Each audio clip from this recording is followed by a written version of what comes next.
Non vi dovete preoccupare, guardare con ansia al futuro, guardate con ottimismo il futuro.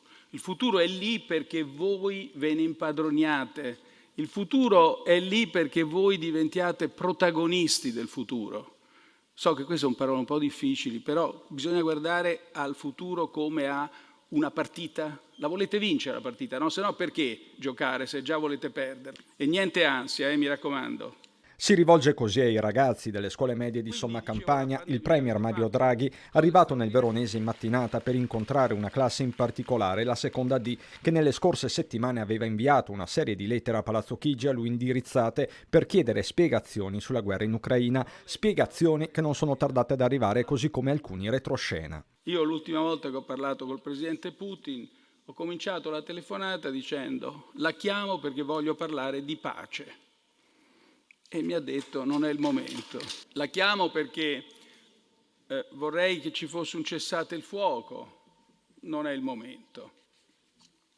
La chiamo perché forse molti di questi problemi li potete risolvere solo voi due. Lei, presidente Putin, e lei, presidente Zelensky. Perché non vi parlate? Non è il momento. Invece ho avuto più fortuna. L'altra settimana, quando sono andato a Washington e parlando col presidente Biden, gli ho detto che forse è solo da lui che Putin vuole sentire una parola. Ma nella giornata veronese del premier parole precise sono state spese anche sulla pandemia e sul ruolo dei giovani, con un'indicazione per l'utilizzo delle mascherine in classe. Avete fatto cose straordinarie, siete stati bravissimi, avete rispettato le regole e grazie anche al vostro rispetto delle regole, ma anche e soprattutto ai vaccini, io spero proprio che con l'anno prossimo non ci sia più bisogno di mascherine, guardate. Spero proprio che la pandemia non ritorni.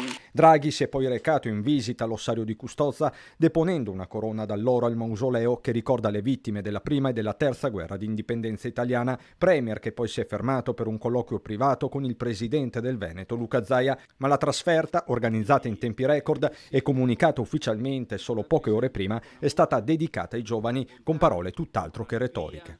Vi dovete divertire, questa è l'altra cosa. E su questo del divertimento vi saluto e vi faccio tante congratulazioni ancora.